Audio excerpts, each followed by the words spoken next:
माननीय उपसभापति महोदय, अभी भूपेंद्र यादव जी ने महामहिम राष्ट्रपति जी के अभिभाषण के धन्यवाद प्रस्ताव पर जो अपने विचार रखे हैं, मैं उसका अनुमोदन करने के लिए खड़ा हुआ हूं। हम सब ने राष्ट्रपति महोदय का जो अभिभाषण सुना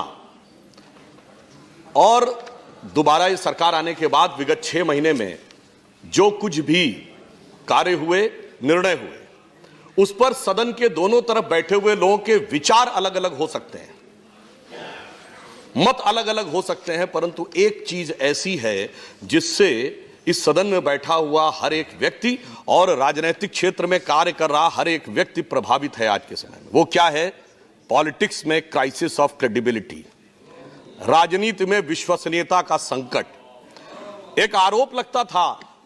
कि लोग कहते कुछ हैं और करते कुछ हैं, परंतु आपने देखा कि विगत 6 महीनों में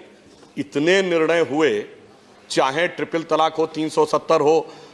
या आतंकवाद विरोधी अधिनियम का विषय हो, सीए का विषय हो, सबके विचार अलग हो सकते हैं,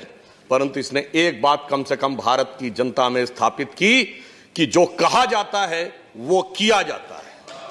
यानी क्राइसिस ऑफ क्रेडिबिलिटी को समाप्त करने में मैं मानता हूं कि ये पिछले 6 महीने एक मील का पत्थर है। साथ ही साथ मैं ये भी कहना चाहूंगा कि जब क्राइसिस ऑफ क्रेडिबिलिटी के खिलाफ खड़ा होना पड़ता है तो कार्य और मार्ग इतना आसान नहीं होता है। उसके ऊपर बहुत से कांटे बिछे हुए होते हैं, परंतु उन कांटों के बीच में से सहजता से चलते हुए आगे जाने की प्रेरणा हमें मिलती है जब हम कहते हैं श्रुतं चैव यत् कंटकाकीर्ण मार्गम स्वयं सीकृतं न सुगम कार्येत।